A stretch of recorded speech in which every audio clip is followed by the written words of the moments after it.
Hello बच्चों, क्या हाल चाल? सब बढ़िया है? तैयारी बढ़िया चल रही है? बच्चों, वर्क पावर एनर्जी का लेक्चर नंबर 5 आज हम लोग पढ़ेंगे। पीछे के टॉपिक में हम लोगों ने कंजर्वेटिव फोर्स और नॉन कंजर्वेटिव फोर्स के बारे में पढ़ा और उनके जो क्वेश्चन थे हम लोगों ने क्वेश्चन भी लगाया। अच्छा, अब बच्चों हम लोग पढ़ेंगे आज एनर्जी के बारे में। ठीक, एनर्जी के बारे में। तो ऊर्जा क्या होती है? तो बच्चों, ऊर्जा क्या होती है? किसी वस्तु के कार्य करने की क्षमता को उस वस्तु की ऊर्जा कहते हैं। किसी वस्तु के कार्य करने की क्षमता को उस वस्तु की ऊर्जा कहते हैं। अब मान लो तुम्हारे अंदर काम करने की क्षमता ना ही बा तो तुम्हारे अंदर ऊर्जा ना हुई। अब मान लीजिए रमेश महेश बाटे हैं और रमेश जौन बा बहुत तेजी से कोई कार्य कर दे रहे हैं, उनके अंदर क्षमता ज्यादा है कार्य करने की, तो उनकी ऊर्जा ज्यादा होगी। जिसकी क्षमता कम है उसकी ऊर्जा भी कम होगी। ठीक, अभी बहुत से बच्चे हैं, कह दीजिए कि चलो अच्छा बैठ के पढ़ो, तो पता चलता है वो एकदम से वैसे ही सोने लगता है। मतलब उसके अंदर ऊर्जा की अपार कमी हो गई है और वो वैसे ही गधे की तरह से जो है आंख झपकाने लगता है। और जिसके अंदर एनर्जी होती है बच्चों, वो बहुत तेजी से वर्क करता है, कई घंटे घंटे पढ़ता है। तो आशा करता हूँ आप लोग के अंदर एनर्जी है। तो चलो बच्चों, आज इस एनर्जी के इस टॉपिक को पढ़ते हैं। तो ठीक है, ऊर्जा किसे कहेंगे बच्चों? ऊर्जा मैंने आपको बताया, ऊर्जा को अंग्रेजी में क्या कहेंगे? इंग्लिश में ENERGY, एनर्जी। हाँ, कई तो ड्रिंक पीने से एनर्जी आ जाती है, कई तो नहीं दिखाते हैं टीवी में। तो फिलहाल एनर्जी है बच्चों। एनर्जी के बारे में आप लोग बहुत जानते हैं, उसके अंदर ऊर्जा है, किसके अंदर ऊर्जा नहीं है, सामान्य बोलचाल में आप जानते हैं और प्रयोग भी करते हैं कि इनके अंदर ऊर्जा नहीं है, ऊर्जा खत्म हो गई है। अच्छा, तो ये ऊर्जा क्या है, कहाँ से लाया जाए? तो फिर ऊर्जा जो है बच्चों, यदि इसकी वैसे ही परिभाषा बनाई जाए तो मैंने आपको बताया कि किसी वस्तु के कार्य करने की क्षमता को उस वस्तु की ऊर्जा कहते हैं। जो वस्तु काम करी उसको जो है उस वस्तु की ऊर्जा कहते हैं। ठीक, ऊर्जा का यूनिट बच्चों मात्रक, यूर्जा का मात्रक यूं कह लीजिए तो आप प्रदर्शित करते हैं जूल से। ऊर्जा का मात्रक जूल हो जे। ठीक है, ये इसकी यूनिट हो गई। इसका विमीय सूत्र बच्चों क्या होता है? ये सब मैंने कहा था, आप रट डालिए, रटे होंगे आप। डायमेंशन इसका क्या हो जाएगा बच्चों? ML2T पे -2 ये इसका डायमेंशन बन जाता है। ठीक, ये तो सामान्य सी बात हो गई बच्चों। पूरे ब्रह्मांड की जो ऊर्जा है ना, पूरे ब्रह्मांड की बात कर रहा हूं, पूरे ब्रह्मांड की जो ऊर्जा है, ऊर्जा तो कई ठो सुने होंगे लेकिन मुख्य रूप से दुइये है। पूरे ब्रह्मांड की ऊर्जा मुख्य रूप से कै ठो है? खाली दुई ठे है। एक ठौरे का नाम है गतिज ऊर्जा और दूसर के नाम है स्थितिज ऊर्जा। बस, बाकी ऊर्जा लोग बनल करें, कितनों बनल करें, सब इन्हें के अंदर रही हैं लोग, स्थितिज ऊर्जा। ठीक है, गतिज ऊर्जा बच्चों काइनेटिक एनर्जी। ठीक है, एक का नाम क्या हो गया? Kinetic energy. इसको शॉर्टकट में हम लोग के कहेंगे। क्या कहेंगे? के। और एक तो है स्थितिज ऊर्जा जिसको हम कहेंगे पोटेंशियल एनर्जी। पोटेंशियल एनर्जी, इनको पी कह दिया जाएगा। तो एक काइनेटिक एनर्जी है बच्चों और एक हो गया स्थितिज ऊर्जा। यही पूरे ब्रह्मांड की ऊर्जा, जितनी भी ऊर्जा आप पढ़े हैं, कंपन ऊर्जा, घूर्णन ऊर्जा, ध्रुवण ऊर्जा, जवन भी ऊर्जा है, उस सब ऊर्जा इन्हीं लोगों के अंतर्गत आएगी। तो चलिए सबसे पहले एक एक टॉपिक पढ़ेंगे, फिर उसके बारे में पूरा विधिवत पढ़ने के बाद उसके कुछ न्यूमेरिकल्स लगाएंगे। तो पहले गतिज ऊर्जा के बारे में पढ़ेंगे, इसमें न्यूमेरिकल्स लगाएंगे, फिर स्थितिज ऊर्जा के बारे में पढ़ के इसका न्यूमेरिकल्स लगाएंगे। तो ठीक है बच्चों, तो चलिए हम शुरू करते हैं। गतिज ऊर्जा सबसे पहले, यानी कि काइनेटिक एनर्जी क्या होती है बच्चों? काइनेटिक एनर्जी, गतिज ऊर्जा, काइनेटिक एनर्जी। तो वस्तुओं की गतिशीलता के कारण जो एनर्जी उनके अंदर उत्पन्न होती है बच्चों, उसको हम लोग कहते हैं गतिज ऊर्जा। यानी कि इसमें गति का योगदान है, यानी बॉडी हमेशा मूवमेंट में रहेगी तो बॉडी मूवमेंट में रहेगी तो उसमें काइनेटिक एनर्जी होगा, बॉडी मूवमेंट में नहीं है, स्थिर है, तो काइनेटिक एनर्जी भी जीरो हो जाएगी। यानी कि मूवमेंट होना चाहिए। जैसे जैसे मान लीजिए कि यम द्रव्यमान का एक पिंड है, यम द्रव्यमान का, मान लेते हैं यम द्रव्यमान का कोई पिंड है बच्चों, कोई पिंड है जो विरामावस्था में है, जो विरामावस्था में है, इक्विलिब्रियम में है। कैसे है? इक्विलिब्रियम में है, तो उसका प्रारंभिक वेग बच्चों जीरो हो जाएगा, यानी इनिशियल वेलोसिटी उसकी क्या हो गई? जीरो, क्योंकि जो है वो इक्विलिब्रियम स्टेट में है, विरामावस्था में है। अब क्या करते हैं, अब हम इस पर जो है लगाते हैं फोर्स। अरे भाई विरामावस्था में है, ऐसे पिंड बा विरामावस्था में बा, अब इस पर हम क्या लगाते हैं? फोर्स। ठीक, यानी जब इस वस्तु पर F बल लगाया जाता है, जब इस वस्तु पर हम क्या करते हैं? F फोर्स लगाते हैं तो यह यस इसमें डिस्प्लेसमेंट हो जाता है, डिस्प्लेसमेंट हो जाता है, डिस्प्लेसमेंट हो जाता है, और वेलोसिटी v हो जाती है, ये आपका, ये इनिशियल वेलोसिटी जीरो है और ये आपका फाइनल वेलोसिटी है जो कि v हो गई है। अच्छा, तो जब बच्चों गति इसमें हो गई, तो गति जब भी होगी, जब भी डिस्टर्ब करोगे और जैसे ही वहां वेग में परिवर्तन हो गया, पहले जीरो था अब v हो गया है, तो वेग में परिवर्तन हो गया, क्या उत्पन्न हो जाएगा? त्वरण। तो पिंड में बच्चों एक त्वरण उत्पन्न हो जाएगा, तो पिंड में उत्पन्न एक्सेलरेशन त्वरण उत्पन्न हो जाएगा, a बराबर कैसे होगा? F/m, क्योंकि F बराबर m में पढ़े हैं आप, तो एक्सेलरेशन उत्पन्न हो गया a बराबर F/m। अच्छा, गति का बच्चों आप समीकरण पढ़े हैं तृतीय समीकरण से, यानी कि थर्ड इक्वेशन लगा देते हैं गति का, तो क्या है? v² बराबर u² प्लस 2as, यही तो है। तो यहाँ पर v² हो गया, u की वैल्यू 0 हो गई, 2as हो गया, a की जगह हम F/m रख दें, a की जगह क्या रख दिए? F/m रख दिए। अब देखो F बराबर m का इसमें गुणा होगा, 2 का भाग हो गया, F बराबर हो गया बच्चों 1/2 mv²।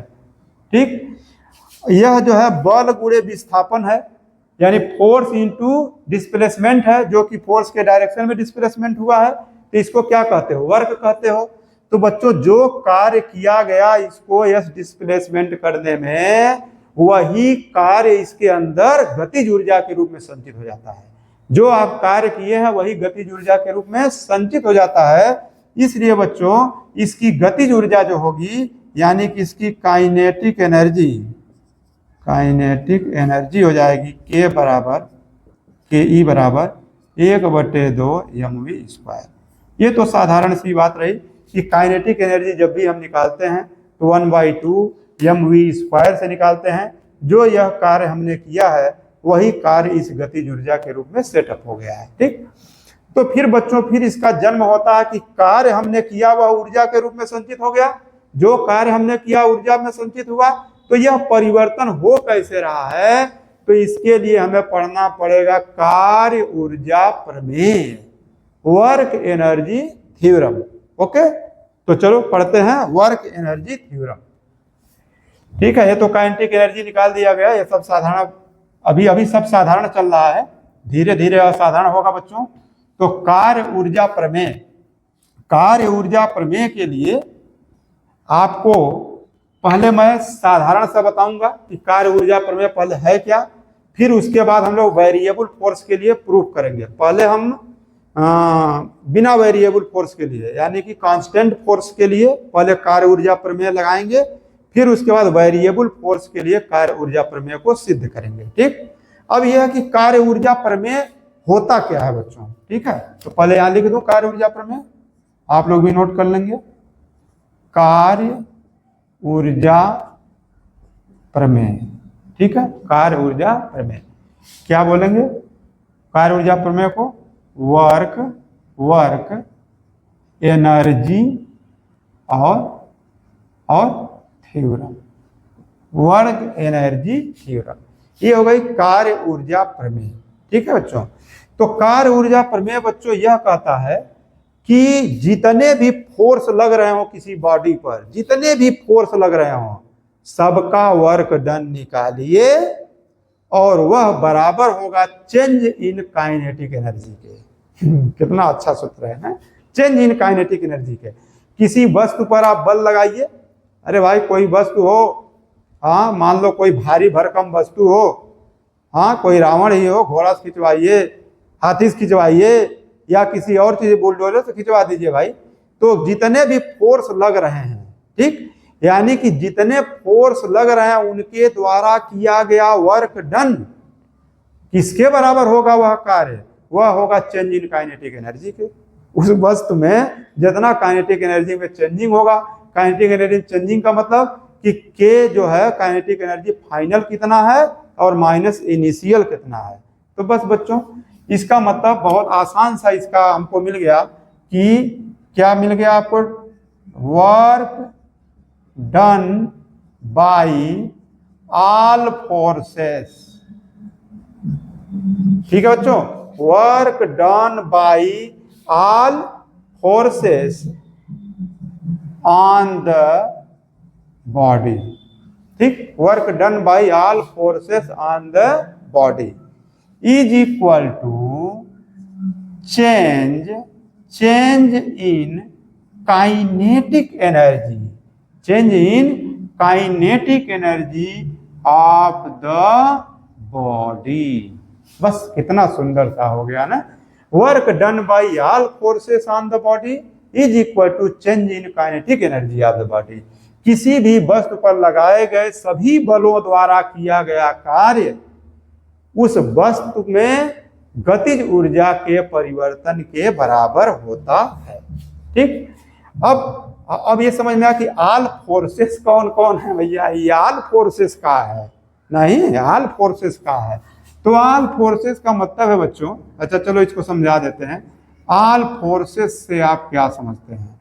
ऑल फोर्सेस का मतलब है बच्चों कि अभी पीछे जो है हमने आपको बताया था फोर्स कई प्रकार के होते हैं, आप लोगों ने ध्यान से सुना था। फोर्स जो है कई प्रकार के होते हैं, जैसे कंजर्वेटिव फोर्स, ठीक, फिर non conservative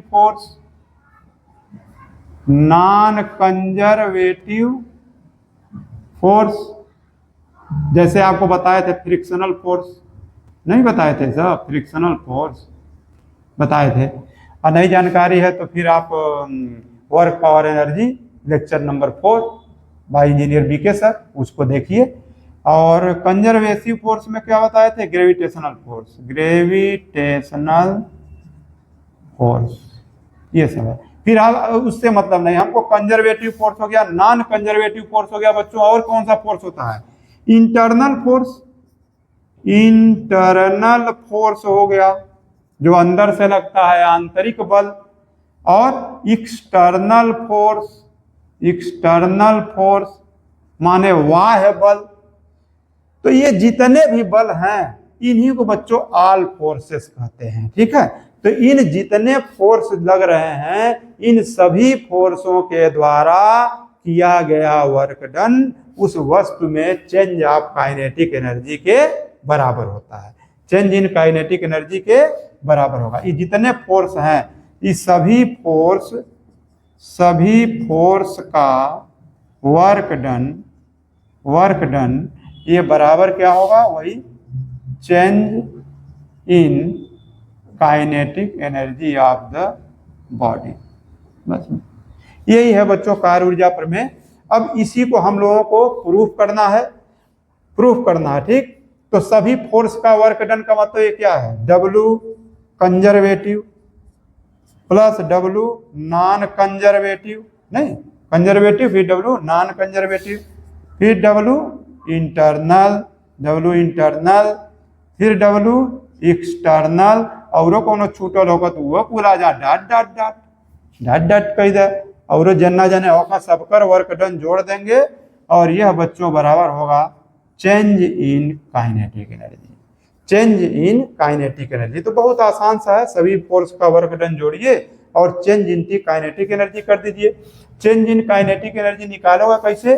kinetic energy final minus kinetic energy initial से निकाल लेंगे, यानी कि टोटल जो है और शॉर्टकट में लिख दें W ऑल फोर्सेस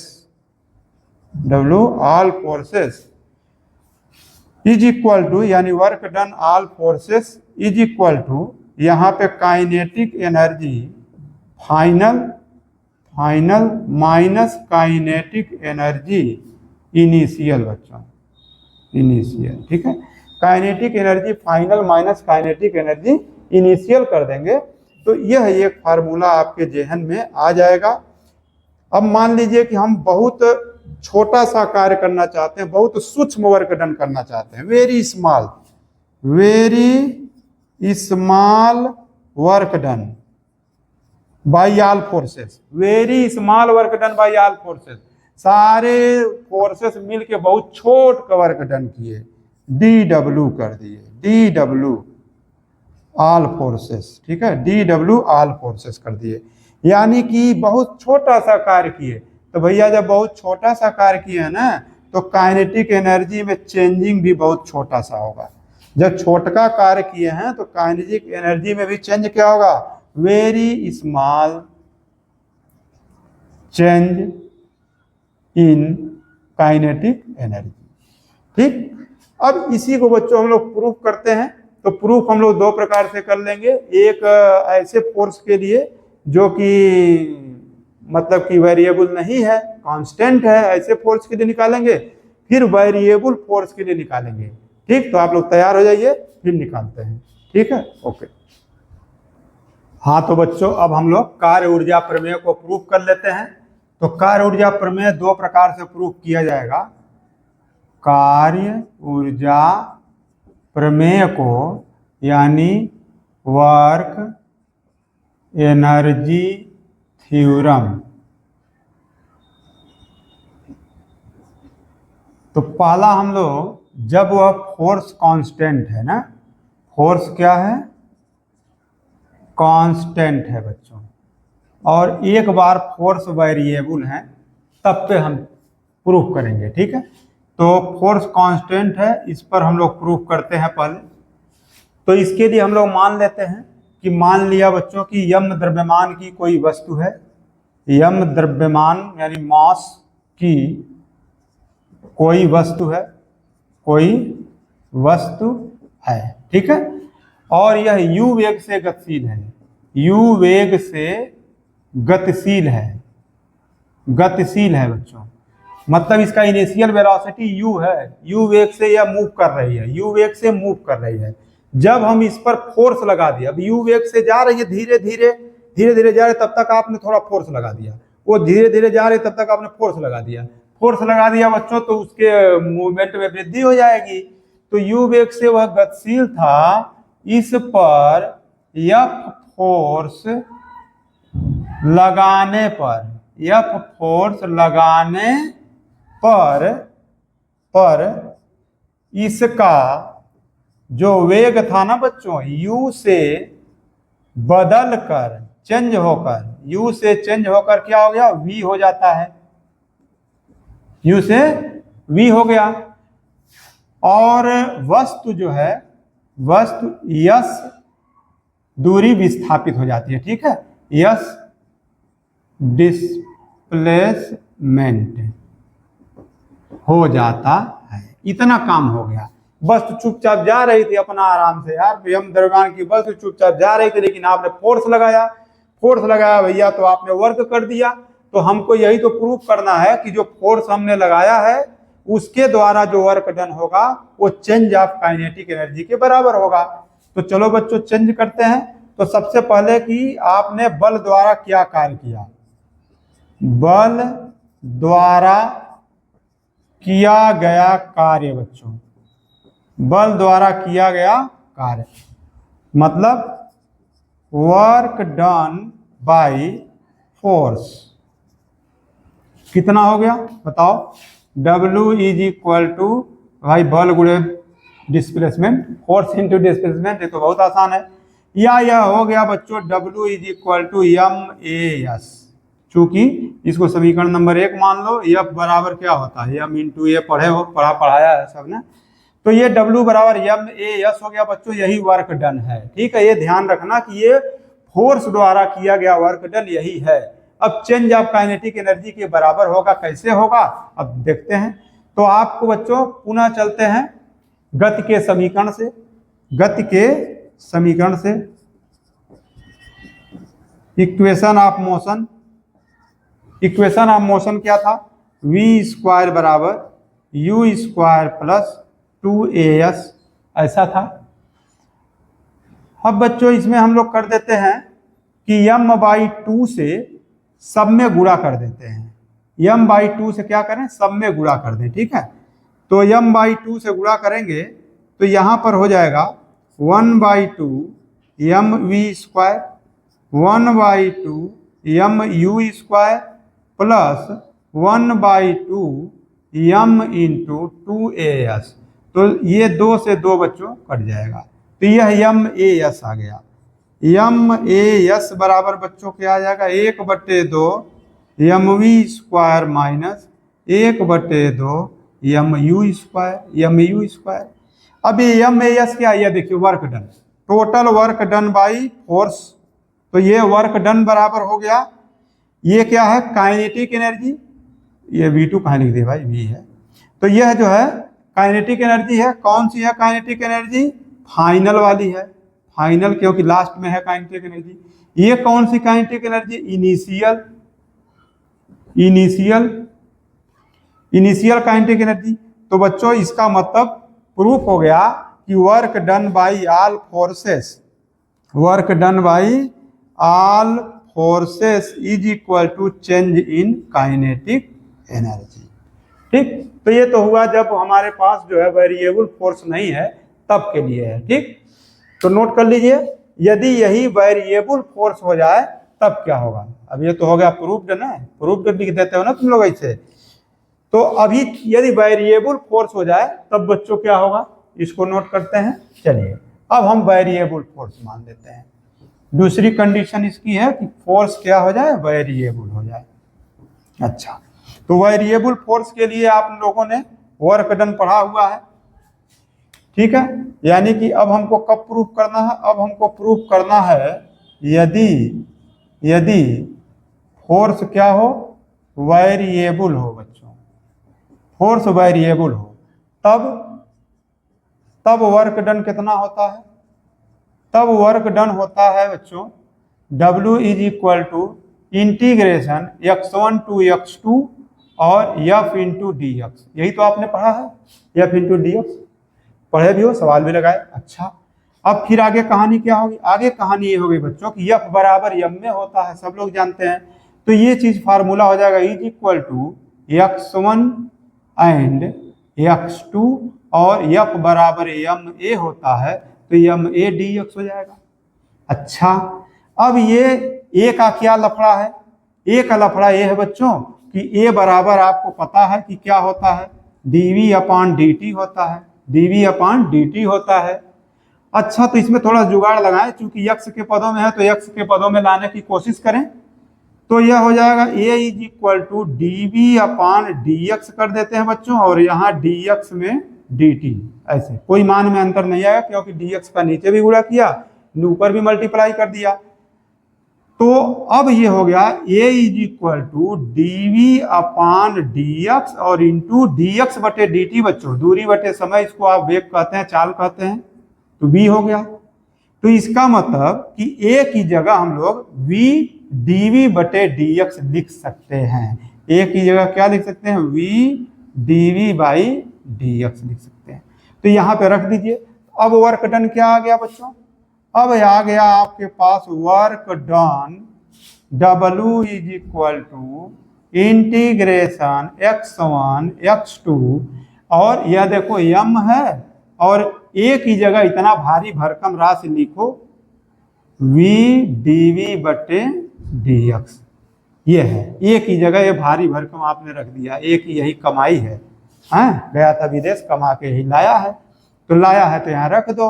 एक dx पहिनवे से बा, तब ले dx और आ गया, तब का भाई तब तक dx का लफड़वा खत्म हो गए। इसका मतलब कि यह x पे निर्भर ही नहीं कर रहा है, अब ये टोटल वेलोसिटी पे निर्भर करने लगा बच्चों। किस पे निर्भर करने लगा? वेलोसिटी पे। तो work done is equal to, अब हम यहाँ चेंज कर देंगे, अब x1 x2 पे निर्भर नहीं कर रहा है, तो हम कर देते हैं v इनिशियल और v फाइनल बच्चों, यानी या v1 v2, v initial v final.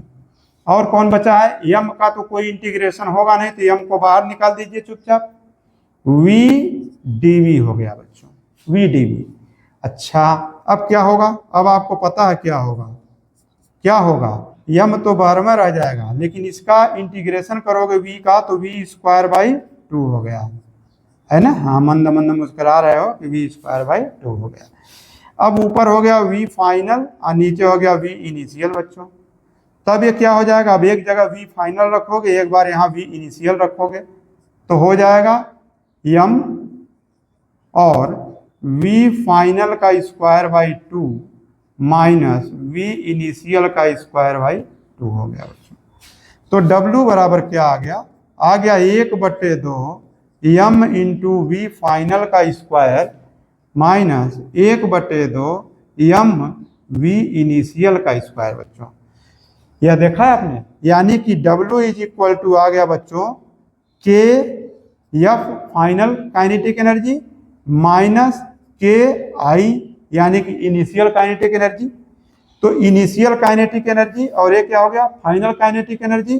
तो बात वही आ गई बच्चों, यानी कि work done is equal to आ गया डेल्टा के, डेल्टा के या काइनेटिक एनर्जी ऐसे लिख देते हैं भाई। चलो यहाँ भी के ई लिख देते हैं, यहाँ भी के ई लिख देते हैं, ठीक है।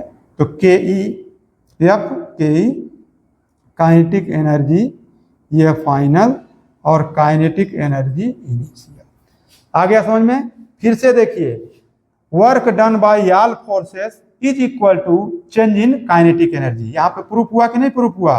Work done by all forces is equal to change in kinetic energy. तो इस प्रकार से बच्चों आप प्रूव कर सकते हैं, ठीक। तो जब वेरिएबल है तब भी हम प्रूव कर सकते हैं, और यदि फोर्स कांस्टेंट है तब भी हम प्रूव कर सकते हैं। तो ये कार्य ऊर्जा प्रमेय रहा बच्चों। अब इस पर आधारित कुछ हम लोग न्यूमेरिकल्स लगाएंगे, जिसको आप चेक करेंगे। बच्चों यह एक बहुत ही शानदार क्वेश्चन है। देखिए आपको मैंने यहाँ पे दिया है, ये body of mass 2 kg is acted upon bye a force such that is VT graph, यानी यह एक वीटी ग्राफ है बच्चों। वी है और टी है, वीटी ग्राफ दे दिया गया है, और इसमें किसी वस्तु पर जो बल लग रहा है यानी फोर्स लग रहा है, इसी ग्राफ की सहायता से आप इसी तरह से बल लग रहा है, ठीक है। यानी उसके बल लगाने में वी और टी इस प्रकार से चेंज हो रहे हैं। तो आपको बताना है कि फोर्स द्वारा किया गया वर्क डन बताइए। तो भैया हम तो वर्क डन जानते थे, W बराबर एफ डॉट एस, इसको जानते थे, W बराबर एफ डॉट एस जानते थे, एफ एस कॉस थीटा जानते थे। इसमें भैया न तो फोर्स दिया है न तो डिस्प्लेसमेंट दिया है। तो जब इसमें फोर्स दिया ही नहीं रहे तो फिर हम वर्क डन कैसे निकालें? तो फिर इसके लिए वर्क डन कैसे निकाला जाए? न तो इसमें डिस्प्लेसमेंट पता है और न ही इसमें फोर्स पता है बच्चों। क्या पता है आपको? वेलोसिटी पता है, टाइम पता है। तो क्या निकल सकता है? हाँ बच्चों निकल सकता है। इसीलिए तो आपने पढ़ा है कार्य ऊर्जा प्रमेय, कार्य ऊर्जा प्रमेय। और कार्य ऊर्जा प्रमेय क्या कहती है? किसी भी फोर्स द्वारा किया गया वर्क डन जो होता है बच्चों, चेंज इन काइनेटिक एनर्जी के बराबर होता है। तो बस तुम्हारा सवाल तो लगने ही वाला है, चेंज इन काइनेटिक एनर्जी के बराबर होता है। तो बस ठीक करते हैं। t बराबर जब 0 है बच्चों, t बराबर 0 देख रहे हो ना, तब वेलोसिटी क्या है? तब इसकी इनिशियल वेलोसिटी है 10 मीटर प्रति सेकंड। दिखा ना, देखो ये 0 है तो ये इनिशियल हो गया प्रारंभिक में, t बराबर 0 तो v बराबर 10 है। अच्छा, जब यह t बराबर 2 सेकेंड हो जाता है, यानी कि फाइनल में टी का मान 2 सेकेंड हो गया, तो इसका वी फाइनल कितना हुआ बच्चों? 0 मीटर प्रति सेकेंड। देखिए जरा यहाँ से घटते हुए वी का मान 0 हो गया बच्चों, पता चल गया। तो बस तुम्हारा सवाल लगाने का बहुत कोई दिक्कत नहीं। Work done by all forces is equal to, क्या आपने पढ़ा, 1/2 M V final square minus 1/2 M V initial square. तो आप यहाँ रख दीजिए 1/2, एम की वैल्यू भी तो दिया है 2 kg, और वी फाइनल कितना बच्चों? वी फाइनल तो 0 है, तो 0 का स्क्वायर हो गया, माइनस 1/2 एम 2 है, इनिशियल कितना बच्चों? 2 है, तो 2 का स्क्वायर, तो 2 का स्क्वायर 2 × 2 हो गया, ठीक, 2 × 2, तो 2 और 2 यहाँ से कैंसिल हो गए, तो कितना हो गया? 2 दूनी 4, यानी कि -4 जूल। ठीक है, -4 जूल, ये इसका वर्क डन आ गया।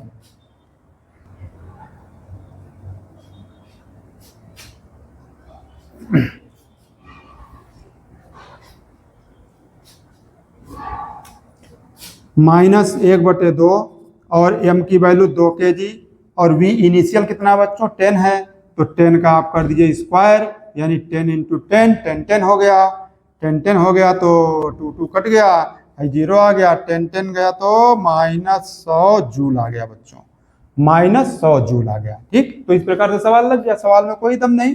अच्छा, लेकिन यहाँ नोट कीजिए, एक बात विशेष रूप से नोट करो बच्चों, नोट कीजिए कि यदि काइनेटिक एनर्जी, यदि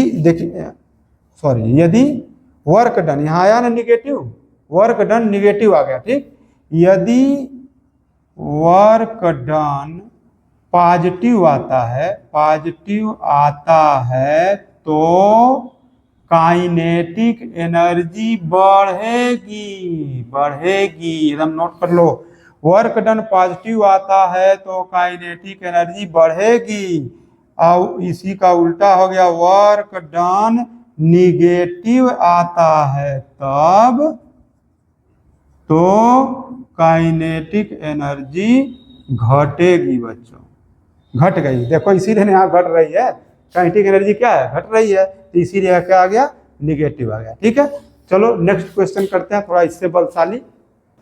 बच्चों एक क्वेश्चन है, देखिए, a body of mass 1 kg is acts by some forces such that it's displacement given by, यानी कि किसी बॉडी पर कुछ बल लगाए गए हैं जिनका जो डिस्प्लेसमेंट समीकरण है ये है s = 2t² - 2t + 10, find the work done by all the forces, यानी कि जितने भी फोर्स लगे हैं 0 से 2 सेकेंड के अंतर्गत आपको निकालना कितना वर्क डन होगा। वही चीज हिंदी में लिख गई बच्चों, 1 किलोग्राम द्रव्यमान वाली बस पर कुछ बल लगाने पर विस्थापन इतना है, तो 0 से 2 सेकेंड में उन बलों द्वारा किया गया कार्य बताओ।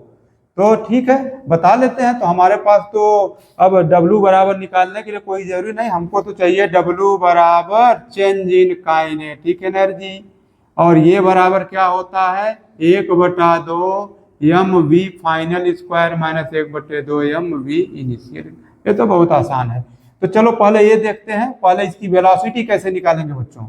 तो s बराबर 2t² - 2t + 10 आप कर दीजिए ds/dt बच्चों, ds/dt, इसी को क्या कहते हैं? वेग कहते हैं। और ये वैल्यू कितनी आ जाएगी? 2 दूनी 4t, जब आप डिफरेंशियल करेंगे तो कितना आ जाएगा? 4t, अब माइनस इस 2 और 10 का तो डिफरेंशियल करेंगे 0 हो जाएगा। तो v की वैल्यू आ गई 4t - 2।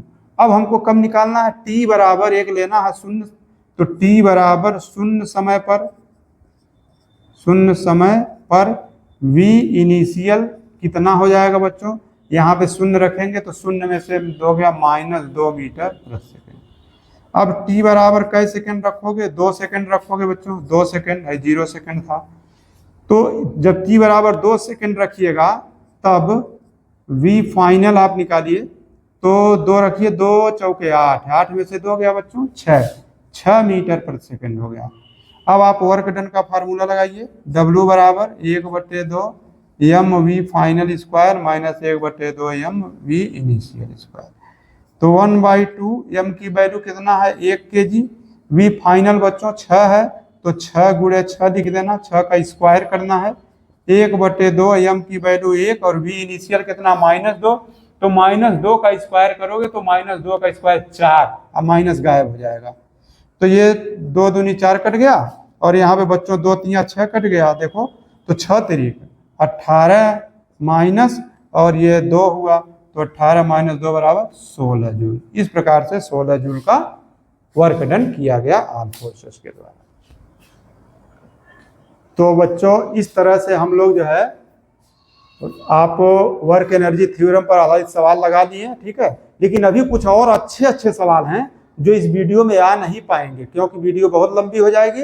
तो बच्चों इसके लिए हम स्पेशल कुछ और न्यूमेरिकल्स प्रॉब्लम के लिए आपको लेक्चर नंबर 6 लेकर के आएंगे, और वर्क पावर एनर्जी लेक्चर 6 में आपको हम वर्क एनर्जी थ्योरम से संबंधित और अच्छे न्यूमेरिकल्स लगवाएंगे। तो ठीक है, इंतजार करिए वर्क पावर एनर्जी का लेक्चर नंबर 6। और हमारे चैनल को सब्सक्राइब न किए हों तो सब्सक्राइब कर दीजिए, जिससे आपको और अच्छी वीडियो समय से मिलती रहे।